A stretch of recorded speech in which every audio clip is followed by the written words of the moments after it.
C'est pour une première dans l'histoire du secteur des hydrocarbures en RDC qu'un ministre de la tutelle soit face aux étudiants pour échange scientifique. C'est ce qui a été fait ce mardi 23 mai 2023 à la colline Inspirée, où le ministre des hydrocarbures Didier Boudimbo, accompagné de sa vice-ministre Wivine Moleka, était face aux étudiants de l'université et instituts supérieurs organisant la formation pétrolière, entre autres l'université de Kinshasa, Institut Pétrole et Gaz, ainsi que l'université franco-américaine. À travers cette rencontre, le patron des hydrocarbures, Didier Boudimbo, a apporté un éclairage sur des zones d'ombre et des réponses aux nombreuses préoccupations soulevées par les étudiants du secteur pétrolier concernant la question du processus d'appel d'offres de 27 blocs pétroliers et 3 blocs gaziers et son impact socio-économique en République démocratique du Congo. Et nous savons tous que pour rebâtir ce pays, et surtout dans le secteur des hydrocarbures, nous avons besoin de la compétence au niveau national.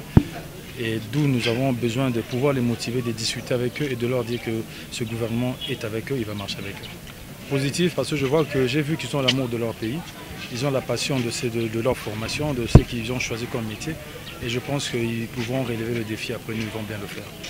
Très satisfaits de cet échange, les participants ont livré leurs impressions quant à ce.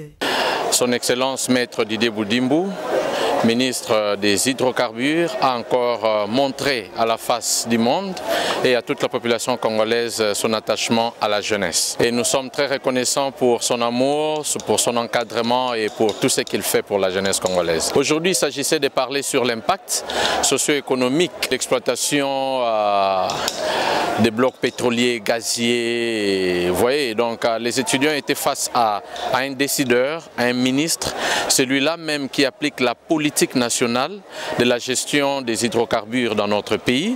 Alors moi je pense que le ministre a été suffisamment nourri par les desiderata, n'est-ce pas, de la jeunesse congolaise que nous nous représentons au niveau de notre parti. En tant qu'étudiants, nous avons appris auprès des experts ainsi que le ministre du tutelle qui est venu lui-même.